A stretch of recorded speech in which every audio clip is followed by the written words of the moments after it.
பெண்ணை quick Balasingham sir, உங்ககிட்ட இருந்து நிகழ்ச்சியை தொடங்குற கிட்டத்தட்ட 2 மாதங்களுக்கு மேலாக நடைபெற்று வந்த தொடர் போராட்டம், பல்வேறு நடவடிக்கைகள் மேற்கொள்ளப்பட்டு இன்னைக்கு டங்ஸ்டன் திட்டம் வராது என்று மத்திய அரசால் அதிகாரப்பூர்வமாக அறிவிக்கப்பட்டிருக்கிறது.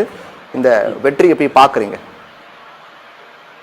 அரசியல் கட்சிகள் ஒன்றொன்றும் இது தங்களுடைய வெற்றி, நாங்கள் போராடியதால் கிடைத்த வெற்றி என்று ஒருபுறம் சொல்லிக் கொண்டிருந்தால் கூட, மரியாதைக்குரிய பாரதிய ஜனதா கட்சியினுடைய தமிழ் மாநில தலைவர் சகோதரர் அண்ணாமலை அவர்கள் விவசாயிகள் குழு ஒன்றை நான் டெல்லிக்கு அழைத்து சென்றேன், இது எங்களுக்கு கிடைத்த வெற்றி என்று ஒவ்வொருத்தரும் வெற்றியை கொண்டாடி கொண்டிருக்கிறார். உள்ளபடியே இந்த வெற்றி விவசாயிகளுக்கான வெற்றி, அதான் உண்மை, இதை யாரும் மறுக்க முடியும். இந்த பெரியாறு பாசனம் மட்டும்தான் இந்த தமிழ்நாட்டில் இருக்கக்கூடிய மற்ற பாசனங்களை விட உயிர்ப்புள்ள ஒரு பாசனம்.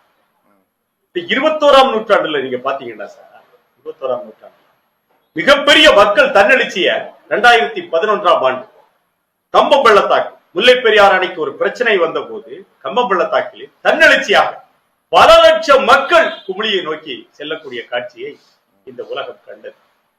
2011 டிசம்பர் மாதம் அந்த ஒரு மாதம் முழுவதும் இங்கே போராட்டம் நடந்தது. லட்சக்கணக்கான மக்கள் அந்த போராட்டத்திலே இணைந்தார். விஷயம் என்னன்னா, யாரும் தங்களுடைய வீட்டு கதவுகளை பூட்டவில்லை சார், கதவு பூட்டல, போட்டதை அப்படியே போட்டுட்டு வந்தாங்க. இந்த போராட்ட களத்தில் 3 பேரை இழந்தோம். அதுவும் பெரியார் பாசனத்தில் நடைபெற்ற மிகப்பெரிய தன்னெழுச்சி. அதை எந்த அரசியல் கட்சியும் சொந்தம் கொண்டாட முடியல, அங்க நடந்துச்சு. அதே மாதிரி 7ஆம் தேதி, கடந்த 7ஆம் தேதி, ஜனவரி 7ஆம் தேதி நரசிங்கப்பட்டியிலிருந்து மதுரையை நோக்கி வந்துச்சு பாருங்க ஒரு கூட்டம். அந்த கூட்டத்தை ஒருங்கிணைத்தது பெரியாறு ஒருபோக பாசன விவசாயிகள் சங்கம் மற்றும் டங்ஸ்டன் எதிர்ப்பு குழு. நம்முடைய சகோதரர் கம்பூர் செல்வராஜ் அதற்காக தன்னையே அர்ப்பணித்துக் கொண்டார். அப்ப இந்த எதிர்ப்பு குழுவும் அந்த பெரியார் ஒருபோக பாசன விவசாயிகள் சங்கம் தான் அந்த மிகப்பெரிய மக்கள் தன்னெழுச்சியை ஜனவரி 7ஆம் தேதி நரசிங்கப்பட்டி தொடங்கி தமுக்க மைதானத்திற்கு வந்தார்கள். தமிழகம் உறைந்து போனது. அரசியல் கட்சிகள் என்ன பண்ணீங்க? போராட்டம் நடத்தினீங்க. எங்க நடத்தினீங்க? மேலூர் டவுன்ல நடத்தினீங்க நீங்க, சரியா? அப்ப அங்க போராட்டத்தை ஒருங்கிணைத்து அந்த மக்களை, அந்த அரிட்டாபட்டியை சுத்தி இருக்கக்கூடிய அந்த 7 கிராம மக்களை, நாயக்கர்பட்டி அந்த பிளாக்ல வரக்கூடிய 7 கிராம மக்களை ஒருங்கிணைத்தது விவசாயிகள் டங்ஸ்டன் எதிர்ப்பு குழு. அவர்களுக்கு தான் அந்த பெருமை போயிடுச்சு. இன்னைக்கு நீங்க போராட்டம் ரத்து ஆனதுக்கு அரசியல் கட்சிகள்லாம் உரிமை கொண்டாடுறாங்க. இப்ப நீங்க சொல்றபடி பார்க்கும்போது அரசியல் கட்சி போராட்டமே பெரிய அளவுல முன்னெடுக்கல, அவங்க போராடிய இடமே வேற, விவசாயிகள் இருந்த இடமே வேற அப்படின்றீங்களா? ஆமா, நான் சொல்லட்டா, இந்த போராட்டத்தை அரசியல் கட்சிகள் நீங்கள் சொந்தம் கொண்டாடாதீங்கன்னு சொல்றேன். சொந்தம் கொண்டாட கூடாது இல்ல, கட்சி கூட்டத்தை கட்சிக்காரர்களை கூட்டு வந்தீங்க, நீங்க மேலூர்ல போராட்டம் பண்ணீங்க, போயிட்டீங்க, அவ்வளவுதான். ஆனால் 65 நாட்கள் 24 மணி நேரமும் அதற்காக உழைத்தது அந்த பகுதியில் இருக்கக்கூடிய பெரியார் ஒருமுக பாசன விவசாயிகள் என்பதை இந்த இடத்துல நான் பதிவு செய்ய விரும்புகிறேன். தமிழக அரசு சட்டமன்றத்தில் தனி தீர்மானம் கொண்டு வந்தாங்களே சார், நான் முதலமைச்சராக இருக்கிற வரைக்கும் தமிழகத்துல எந்த ஒரு பகுதியிலும் டங்ஸ்டன் திட்டம் வராதுன்னு உறுதியா சொன்னார்ல. நான் ஒன்று சொல்லட்டா, முதலமைச்சருடைய பங்கை வரவேற்கிறோம், அரசியல் கட்சிகளுடைய பங்களிப்பை வரவேற்கிறோம், ஆனால் சொந்தம் கொண்டாடாது. அதான் எங்களுடைய கோரிக்கை, சொந்தம் கொண்டாடாது. மக்கள் தன்னெழுச்சியாக எந்த கட்சி கூப்பிட்டு வந்தாங்க? 7ஆம் தேதி ஊர்வலம் எப்படி நடந்துச்சு? எந்த கட்சி ஒருங்கிணைத்தது? எந்த இயக்கம் ஒருங்கிணைத்தது? சொல்லுங்க பாப்போம். யார் ஒருங்கிணைத்தா? முல்லை பெரியார் ஒருமுக பாசன விவசாய சங்கம் ஒருங்கிணைத்து அந்த போராட்டம் நடந்தது. அதை யாரும் மறுக்க மாட்டாங்க. எந்த அரசியல் கட்சியா சொந்தம் கொண்டாட முடியுமா சார்? சொல்லுங்க.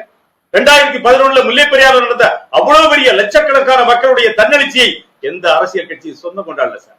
அரசியல் கட்சியுடைய பங்களிப்பு இருந்தது, அதை நாங்கள் மறுக்கவில்லை, மறுக்கல. 9ஆம் தேதி சட்டமன்றத்தில் தீர்மானம் கொண்டு வந்து டங்ஸ்டனை அனுமதிக்க மாட்டோம் அப்படிங்கிற முதல்வருடைய இந்த தீர்மானத்தை வரவேற்கிறோம். ஆனால் நீங்க என்ன செய்யாதீங்க, இந்த போராட்ட, இந்த டங்ஸ்டன் திட்ட ரத்து என்பதற்கு பின்னால் நாங்கள் தான் இருக்கிறோம் என்று சொல்லி யாரும் என்ன செய்யாதீங்க, சொந்தம் கொண்டாடாதீர்கள் என்று சொல்கிறோம். அதற்காக உழைத்தவர்கள் அந்த பகுதியில் இருக்கக்கூடிய 5000 ஏக்கர் பெரியார் ஒருமுக பாசன பகுதியினுடைய விவசாயிகள் என்பதை இந்த இடத்துல பதிவு செய்ய விரும்புகிறேன். அரசியல் கட்சிகள் நான் ஒன்று சொல்லட்டா, தலைவர் அங்கிருந்து வர்றார், சென்னையில இருந்து வந்தாங்க, இல்லை கோயம்புத்தூர்ல இருந்து வந்தாங்க, அவருடைய கட்சிக்காரர்கள் கொண்டு வந்து ஒரு இடத்தில் நின்று என்ன செஞ்சாங்க, போராடினார்கள், அவர்கள் போய்விட்டார்கள். அந்த கட்சி சார்ந்த அந்த பகுதியில் இருக்கக்கூடிய உறுப்பினர்கள் வந்தார்கள், போராடினார்கள், போய்விட்டார்கள். இதான் முல்லை பெரியாறுல நடந்தது. எங்களுக்கு என்ன சந்தேகம்னா, காவிரி படுகையை இப்ப விட்டாச்சு, என்ன மத்திய சுரங்கத்துறை என்ன செய்யுது, காவிரி படுகையை விட்டுட்டு இப்ப முல்லை பெரியாறு படுகைக்கு வந்திருக்கு. அதான் எங்களுக்கு ஒரு மிகப்பெரிய சந்தேகத்தையும் அச்சத்தையும் ஏற்படுத்தி இருக்கிறது. 2015 அந்த தேனி மாவட்டம் பொட்டிப்புறம் அந்த முல்லை பெரியாறு கரையிலே நியூட்ரினோ ஆய்வகம் 2015.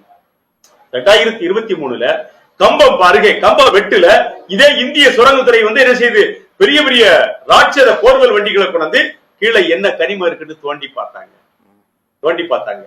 இப்போ இந்த அரிட்டாப்பட்டி சுத்தி இருக்கக்கூடிய பகுதிகள் அந்த எடுக்க வேண்டிய 5000 ஏக்கர் நிலமும் அது பெரியாறு பாசன பரப்பில் வரக்கூடிய ஒரு போக. நீங்க குறிப்பிட்ட மாதிரி இப்ப 2015 நியூட்ரினோ ஆய்வகம் சொன்னீங்க இல்லையா, அப்பவும் எதிர்ப்பு ரொம்ப அதிகமா தானே இருந்தது.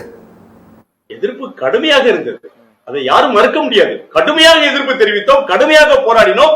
தமிழகத்தில் இருக்கக்கூடிய அரசியல் கட்சிகள் வழக்கம்போல தங்களுடைய பங்களிப்பை செய்தார்கள். மரியாதைக்குரிய மதிமுகவினுடைய பொதுச்செயலாளர் வைகோ அவர்கள் மதுரையிலிருந்து தேனிக்கு நடைபயணம் எல்லாம் வந்தார். நெடுமாறன் தலைமையிலே நாங்கள் மிகப்பெரிய உண்ணாவிரதத்தை நடத்தினோம். எல்லாம் நடந்துச்சு, அதை யாரும் மறுக்கல. ஆனா நான் என்ன சொல்றேன், இந்த பெரியாறு படுகையை குறிவைத்து இந்திய சுரங்கத்துறை வேலை செய்வது எங்களுக்கு ஒரு மிகப்பெரிய அச்சத்தை இந்த பெரியார் பாசன படுகையிலே ஏற்படுத்தி இருக்கிறது. 2,81,000 ஏக்கர் பரப்பு கொண்ட இந்த பெரியார் பாசன பகுதியிலே எதையாவது ஒன்றை கொண்டு வந்து விட்டுறலாமா அப்படின்னு எல்லாரும் யோசிக்கிறாங்களோ அப்படிங்கிற ஒரு சந்தேகம் எங்களுக்கு எழுது.